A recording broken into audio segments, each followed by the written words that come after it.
Welcome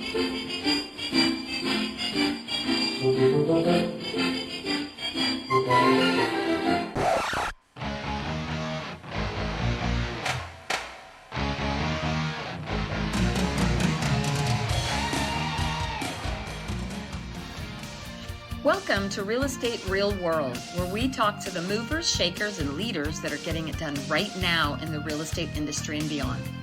I'm your host, Marguerite Crespillo, and I started this podcast simply dedicated to calling people about what's really happening in this crazy roller coaster ride of real estate. Be sure to subscribe on iTunes and stay up to date on the newest stuff by adding yourself to the list at www.realestaterealworld.com. Now, let's dive into the world of real estate. Hey, it's time for Real Estate Real World. And today we have a super fun guest that I met a few years ago at a Sphere Rocket event. And I'm wearing his shirt because I think it's a really cool shirt. It says Radical Unapologetic Success, Hero Nation. I can't read the back because I can't see the back of me, but I'm sure we'll get Wayne to tell us what it says on the back. But when I saw this shirt and I saw him speak at this event, I was like, I need to get to know that guy for sure. And I had to buy the shirt immediately because I loved what it said. So let me tell you a little bit about my guest today. Wayne almost died at the age of 17, which jolted him to get clear on his purpose, to empower people to be all they can be and to help them transform their lives fast. Wayne has dedicated his life to developing solutions and strategies that make a significant impact on the quality of people's lives and businesses. In the past decade, he has coached and trained over 5,000 entrepreneurs, was one of the top coaches for the #1 coaching company in the world, ranked with the top 1% of realtors, and voted of one of 30 under 30 top realtors in the nation by Realtor magazine. Wayne has been called many things: the empowerment coach, the entrepreneur's mentalist, the heart coach. I like that one the best. An extreme results guy, and an epic life strategist. But at the end of the day, his favorite title is Dad. When he is not writing, coaching, or speaking, you'll find him rolling around on the floor playing Legos with his 5 kids and laughing with his beautiful wife. Wayne's passion is to empower people like you to actively engage and participate in their own transformation and success, to be their own hero. Welcome, Coach Wayne. Thank you for having me, my friend. I'm so excited to be here. I love that it took us a minute and we are here ready to rock and roll. Yes, I'm so excited. I'm laughing about the Legos part because we have 6 kids and 5 of our kids are boys, and there's no greater pain than stepping on a Lego in the middle of the night. If you want to meet Jesus, step on a Lego in the middle of the night. It is a fantastic experience that you'll never forget. Yes. The funny thing is I can't even tell you how many Legos in my lifetime, and I wish I had saved them all. But once my kids got of age where they weren't interested anymore, I'm getting rid of those Legos. Now they'd be worth $1 bazillion, right? Yes, of course. Yes. And my middle son, Jake, his birthday is today, the day we're recording. So we're actually recording on February 16th. This will come out in a few weeks. And he turned 29 today. And, Wow. And we have a grandson now who's just a blast too. Those are the best ever. How old are your kids? So my oldest just turned 18 2 days ago. So 18 all the way to 8. So 18, 15, 13, 11, and 8. Oh, wow. The whole gamut. Yes. Bless you. It's a lot. So how many boys, how many girls? Boy, girl. So 3 boys and 2 wonderful girls. So my husband had 3 with his first wife, and then we had 3 together. So the oldest is a girl. All the rest are boys. Oh, I love it. Love it. Sounds rambunctious and amazing. I'll tell you, every gray hair on my head is a result of well earned. Well earned. So tell me, I want to hear about what happened to you at 17, first of all. Yeah. What happened? What was that situation? So I've had a couple different amazing experiences like that. And at 17, I had done some mission work and some relief work around the world. And I had picked something up along the way. And basically, I had got some parasites and things like that were kind of eating me from the inside out, to spare you all the details. Yeah. And to the point where I was at an international hospital specialist in Toronto, Canada. And they said, we're going to give you one final thing. And this is either going to kill you or kill them. And we'll see who comes out on the other side. And obviously, I came out on the other side, but yeah, that was the first time that I really sat down and go, okay, what is this all about? What am I doing? What's the point? And it was good looking back. Yeah. Yeah, 2020 hindsight, right? Like, you get to Yeah, see amen. so much looking back and realize Yep. there's that, and then there's my other favorite, the song, "Thank God for Unanswered Prayers," right? Like, Yes, sometimes there you you have no go. idea. You have these prayers, and you wonder where life's gonna take you, and it takes you a completely different direction, which ends Yeah. up being a win, right? Yeah, it does. It does. So how did you get into the real estate game? I'd done a bunch of relief work, done some things like that around the world. Then went to Alaska one summer and just decided to stay. Got into construction, started building homes, and then I got tired of being cold outside in Alaska. And I thought maybe there's something better for me. So I went into the selling side. So I started selling the homes that were being built, and I was not a fast start. So I was like looking back, you're like, man, what did you do in the beginning? You don't want to know it. It did not work. In the very beginning, I remember I was 20 something years old, and I would have a suit hanging in the back of my car, and I would be working construction, and if I got a phone call to show a house or something, I'd put my suit on, I'd go show the house, I'd come back to the job site, take the suit off, put my Carhartts back on, and go swing a hammer. And that was the first little while in real estate, to the point where I almost got out because I was going, just it wasn't clicking. I couldn't figure it out. I was trying to do all this, and then I had a mentor that basically set me down. He said, are you all in? I was like, I'm all in. What do I do? What do I do? And he goes, are you all in? I said, sure, I'm all in. He goes, okay, well, you take 10 listings a month. And I was like, you're insane. And he's like, we take 10 listings a month. Now I'm hallucinating. He's going to give me some sort of game plan, right? So I'm like, cool. He's like, all right, you're serious? I was like, I think so. And he goes, it's $1,000 for every listing you don't take. And I was like, bro, I don't have $200, but I'm in. Then I go, okay, cool. So I make this big commitment to my coach, and he goes, awesome. And I go, what do I do? And he's like, it all works if you work it. Go figure it out. And You know that what? You know what? That ties into my favorite quote that I believe I created. I've not heard anyone. It says, "You get paid in direct proportion to your ability to figure stuff out." I love it. I Yes. love it. And that was when I had to go figure it out. In a couple months, I put my own house on the market. And apart from that, that was the beginning. So we were off to the races. And so, are you still active or no? Are you coaching No, now? so nope. So I've just coached now. Yeah. How long were you active? So I was active for about maybe 10 years, something like that. And then I transitioned to doing both. So I went from there and then won 30 under 30 for Realtor magazine, and everything looked great on the outside. Yet on the inside, there was a lot of turmoil. I had this near death experience young, and forget all those things years later. I didn't feel worthy. There was all this conflict and ended up self sabotaging to the point where, like, I had an affair. I screwed up my life. My business went to rock the basement, to the point where I almost took my life. But looking back, so much of that was because my identity was so messed up. It was so in like what I had and what people thought of me and everything else. So I went through that incredible time. And then from there, got back into real estate, sold my real estate business in Alaska, moved to Texas. And then shortly after that, I started doing some coaching for Keller Williams and transitioned to the next area of my life. Well, that's amazing. I just celebrated 30 years in real estate in Wow. December. Yeah, 30 years. And I'm still somewhat active, but I'm not selling at the pace Yeah. that I used to back in the day. So, when you got into coaching, what was your motivation with that? What inspired you to go coach and help other agents? So I think one of the big things inspired me. I was getting back into real estate and doing things. I was taking a bold class with Keller Williams under their bold class, but it was really transformative. 7 weeks, and I was going through this. I was just getting back into life, and one of the coaches said, "Hey, I think you should be a bold coach." And I was like, "I think you tapped on the wrong guy." I was like, "I don't know who you think I am. Like, I've done some stuff back in the day, but my life is in shambles. I'm trying to get back up. Like, I shouldn't walk your dog at this point. You know what I mean?" And she's like, no, really, I think you'd be amazing at this. So I was like, I may as well audition because of who I get to hang out with, right? Like, this would be an incredible experience. I may as well do it. So I go through this insanely hard audition process. Hundreds and hundreds of people apply all the time. Nobody gets through. One or two get through here and there. And I'm going through this process. And the leader, she pulls me aside one day and she says, do you want to do this? And I said, I would love to do this, but I don't think I can. I don't think I'm ready. I don't think I'm the guy. And she said, I know you are, but you'll have to believe in my faith in you before you believe in you.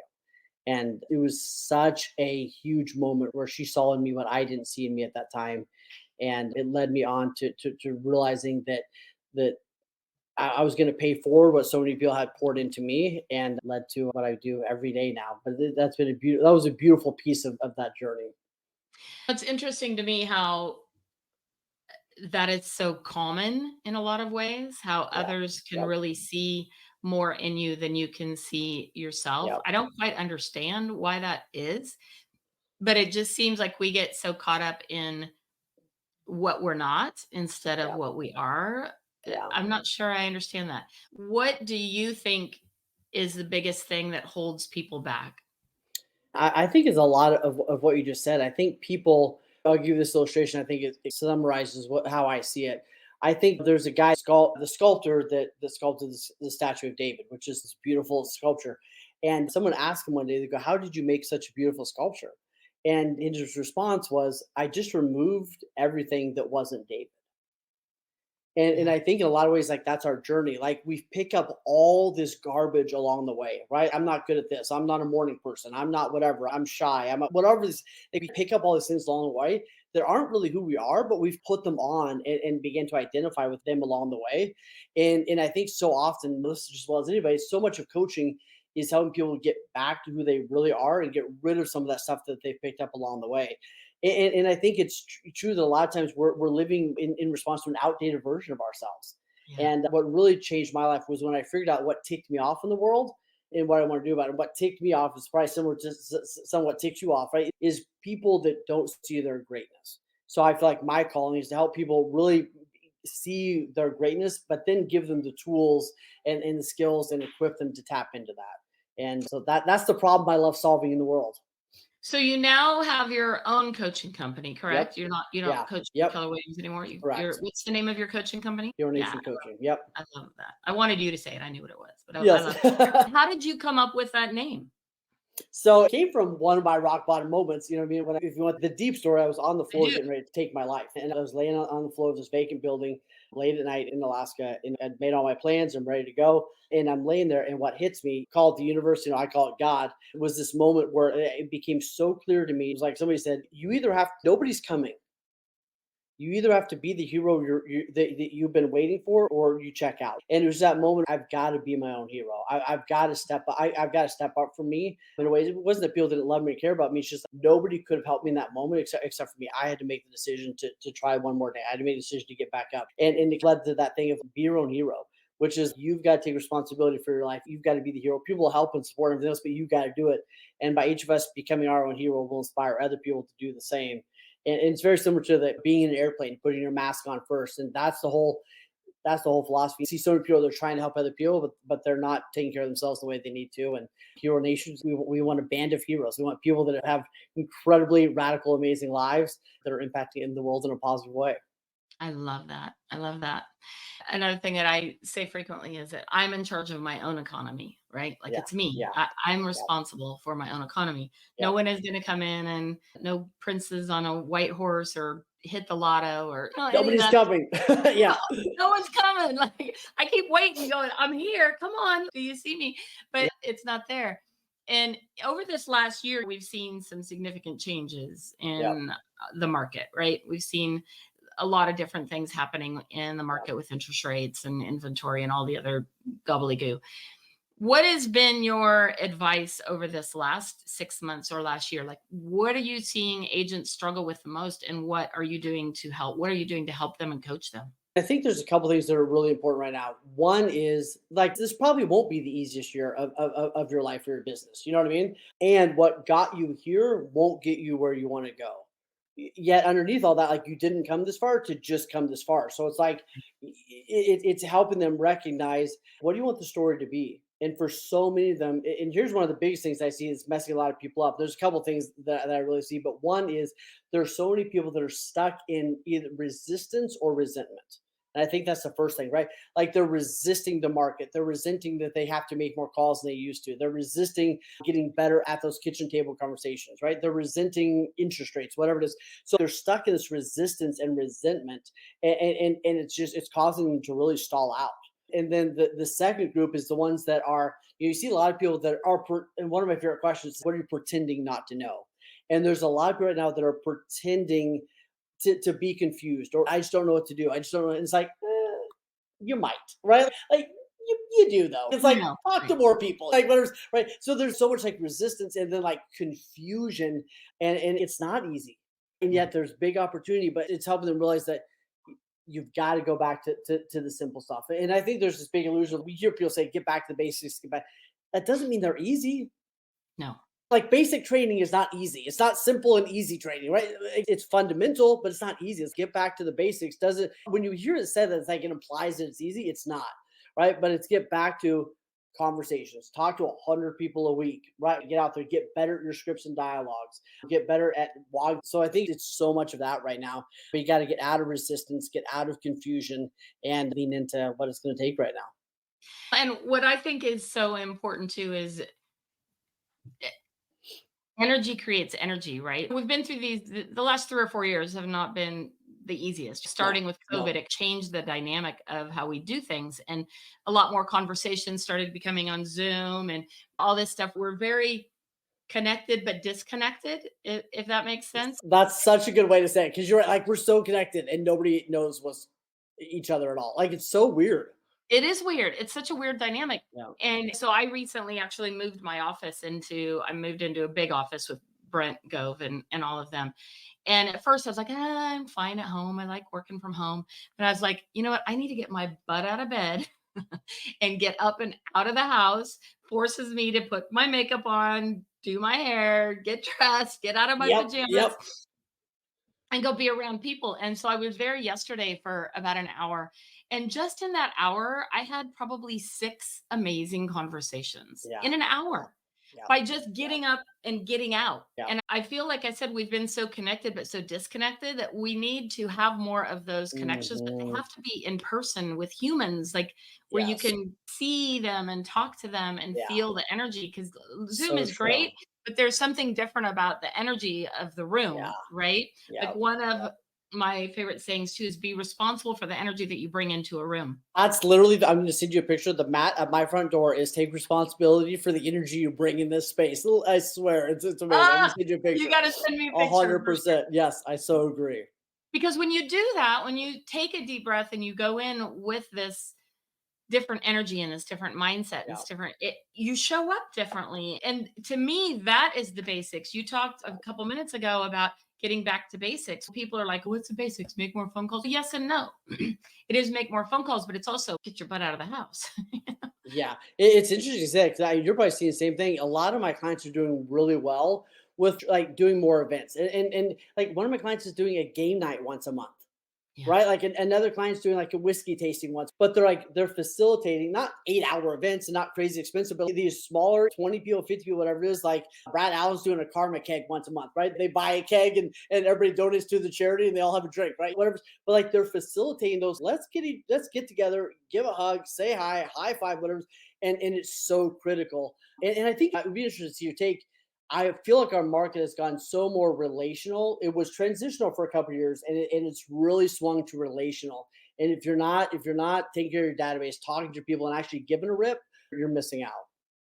That's extraordinary advice. So tell me this in your coaching program, what would you say or what are you focusing on the most right now with your clients? What are you seeing your clients struggling with? What's working, I guess, would be a better answer. What's working for the clients that you're working with right now?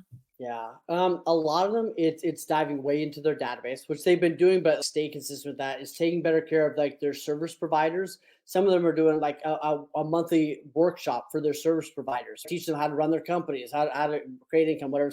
So I know it's not such a good idea. I got Brilliant. that from Dennis Tuttle, so brilliant. Like once a month, they bring their 15, 20 vendors in. They're like, hey, here's our hiring process. Here's how we do taxes. It's just so interesting.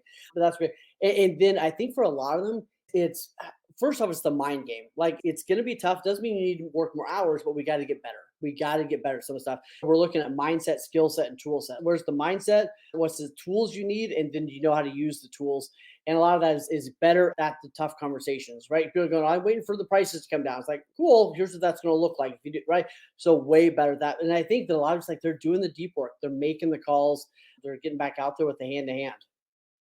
On the other end of the spectrum, what do you see are the biggest mistakes agents are making right now? Oh, the biggest mistakes, and I'll pray some of my clients don't watch this, are my big clients that are relying solely on internet leads, right? So some of them they're spending 20, 30, $40,000 a month on internet leads. And I'm not the one, I'm not one of those coaches like I hate Zillow, right? It, yet they're missing out big time on the database in the relationship. So we don't necessarily need to kill that. Like that's cool. and you're missing out on this. So like it's the combination I think is huge, and leveraging some of the technologies, using technology not to replace them, using technology to help them be more human. So not trying to replace themselves with technology, but leveraging technology so they can go do the wine tasting, leveraging technology so they can do the game night, right? Not trying to replace the human aspect, but using it to help them have more human aspect. Well, you're speaking my language, that's for sure. Because my business has always been referral based for most of my career. I was way back in the day in a Joe Stump's buy referral only program I for like love it. Love it. Yes. love Joe. And so it is interesting. I remember having a conversation with a top agent, and she was like so excited that she was going to go speak at a Zillow event or realtor.com. She goes, "Yeah, they asked me to speak." I go, "How much are you spending a month with them?" She goes, $30,000. I go, "You realize you paid $30,000 to get on their stage, right?" Like, the numbers are astronomical to me. And there are people Yeah. who are doing really well with it. So I'm Yeah. not trying Yeah. to be like, just say you can't do it.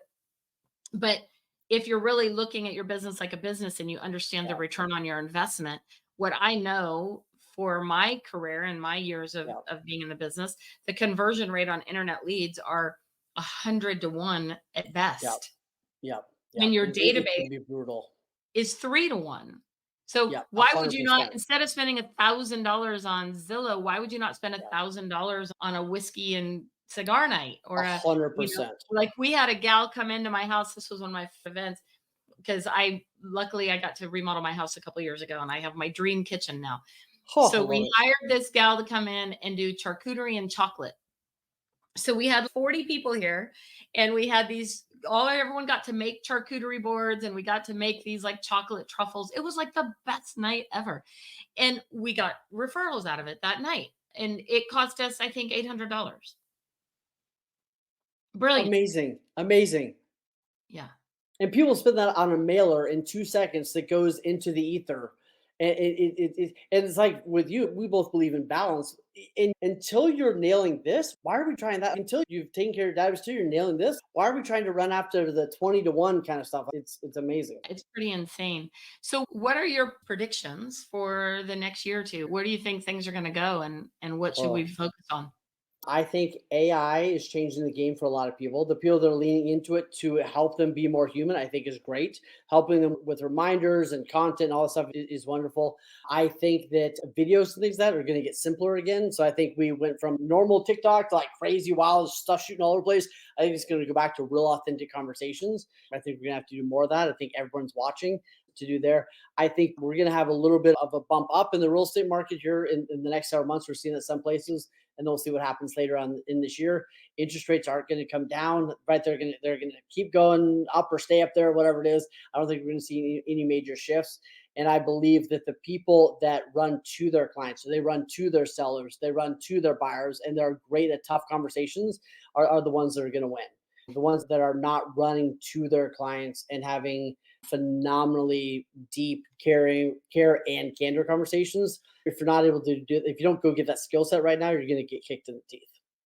I love that even when you're saying getting back to authentic videos. So we got to retire my husband a few years ago and his dream was always to be a stand-up comedian. He was in the Oh, mortgage business for 40 years. So he became a stand-up comedian.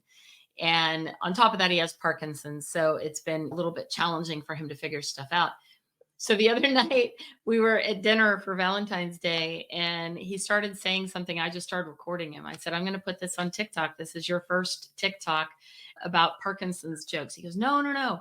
And I said, yes, I am. So we posted it. So he now has a TikTok. Joey beautiful. can go check him out. And he got 2,000 views and he was all excited. It's the Yeah. first time I've seen him kind of light up lately because he's had a little bit of a So rough road. great. And I'm like, people are on there saying, "We want to hear your jokes. Tell us your jokes." And it was just him, just no stage, no nothing, just Yes. having a good time. Yeah. And I genuinely agree with you 100%. I think people want to see more. They don't want to see all the fluff and stuff. They want to see real, authentic. What do you have to say? What's going on in your life? Yeah. What's happening? Yeah. And Yeah. because you don't know, this has come up a lot lately, and maybe it has for you.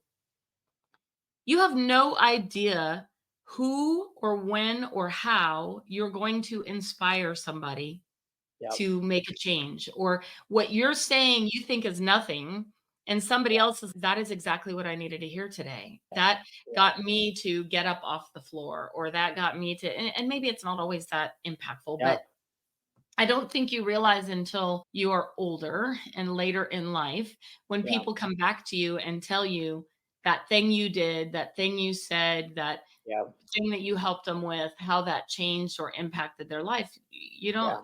realize it until years later. So you just have to Yeah. keep putting it out there, don't you think? I think it's so true. Just like your podcast, right? Like it's not meant for everybody, but the people that it's meant for, it means the world to. And I remember years ago when I was writing my book, and I almost stopped. So I was writing my book, and I was like, people have written better books, right? I was like, more intelligent people, like a 5-year-old could probably read my book, right? Like it's nice, short, easy words, right? But here's what's amazing: the people that do read my book, they call me, and they go like, that saved me, or that did this, or man, I felt like you were just talking right to me, or what. Like the people that it was for, it was so for. I'm so glad somebody said that. Like you're not writing a book for everybody, but the people that this will impact, it'll change their lives. And exactly to your point, like our job isn't to judge their reception. Our job is just do our part, which is share it and put it out there. What's the name of your book? The art of getting back up. Yes. So we'll definitely put that in the show notes for you guys to reach out and grab a copy. Is it on Amazon and all that? It is. It is. Yeah. Yep. You can just search Perfect. my name and on Amazon, it should pop right up. So I wrote a book too called 100 Things I Love About You. It's available on Amazon. I'll send you a copy. That's why I grabbed your address. Okay. All Uh, right. Send me yours. We'll cross in the night on our we'll book ex- path. we'll exchange Yes. books. So my book is actually not about real estate at all. It's about relationships. My husband and I've been together 38 years, married 33 next year. Congratulations. Wow. And it's the story of really how we kind of reignited our relationship and how we brought How our cool. relationship back together. Plus, it's kind of like a little journal book. It has places that you can write Yeah. the things that I you love love it. about them in there. You can't really see it, but Very you can cool. I write love the it. thing. It's a pretty cool story. I'll send you a little video that I did about it. But Yeah. it's funny when you talked about your book because same thing. I kept shelving it. I kept putting it on the shelf. Yeah. And I have a couple other book ideas I'm working on, but you go through that whole doubt yourself bit. You Yeah. doubt yourself Yeah. quite a bit when you're going through Yeah. that process and Yeah. questioning your abilities and who's going to bother to read it. And Yeah. Yeah. Yeah. so I'm excited. I think I grabbed a copy of your book when I was at Dallas. I'm going to have to go look through my bookshelf and Yeah. pull it out again and look at it. Yeah. I'll send you another one no matter what. You can give that one away if you want to. So you'll have a giveaway one. There you go. I will. I will. So as we wrap up today, I'm curious what you have written on your white sheet back there. Oh my gosh. So the top, we're talking about different affiliate ways we're out that we're making money in a mastermind. And then the bottom, I love this. So this down here, wherever it is, there is the delegation funnel. So it's one of the things Okay. I talk to my clients about. So the delegation funnel is like every task that comes into your world has to go through these levels. And the first one is delete. Do I even need to be doing this thing? Like how many things are we doing that we don't actually need to do? So it's like, is this even necessary? Is this even moving the needle? So can I delete this? The second level, usually systems and automation. Can I systemize this? Can I automate this? Like ordering paper, right? Let's just set that up on auto ship and never have to do it again. Templating emails, all that kind of stuff. What stuff, you see this with our clients all the time, right? What am I doing for the 40th time, but acting as if it's the first time, right? So what do I need to systemize and automate? And then the third level is usually like leverage. Like who have I already hired? Is this my job, right? Who can I give this to? Is this actually something I need to be doing? And sometimes we make that like a do not do list of things we're going to leverage down the road, but it's got to make it through delete, automate, systemize, leverage. And then if it gets all the way through, then it's mine. But it's going through with their achievers, yeah, and helping them figure out, okay, what do I need to be doing? What do I not need to be doing? Yeah, because how much of your day I know that I'm guilty of this. There's so much of my day is completely wasted doing stuff I Yeah, absolutely don't need to be doing. yeah, It's yeah. almost a form of procrastination, don't you think? Yes. Yeah, a It's hundred almost percent. What I want to know, what's your best time hack? Like what's the best thing you've done to be better with time self management? And I we're have done. figured out that I'm probably like most people at my level and age. I can't focus for very long. I'm Hmm. ADD. So I have figured out that I can focus in 30-minute windows. I love it. Yep. And so I literally set a timer and knowing because otherwise I'm constantly looking at the clock. Like Yes. Yeah. when somebody says you should read 10 pages a day, I keep looking to see what page am I on? Like Yeah. instead of Amen. focusing for 10 minutes, now I set a timer I literally set it on my phone. I set it for 30 minutes and I'm like, okay, I need to work on this for 30 minutes.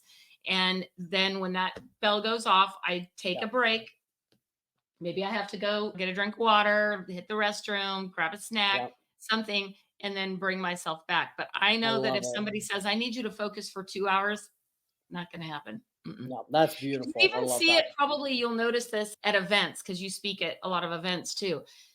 If you watch your audience, within about 30 minutes, people start Yep. squirming. Yep.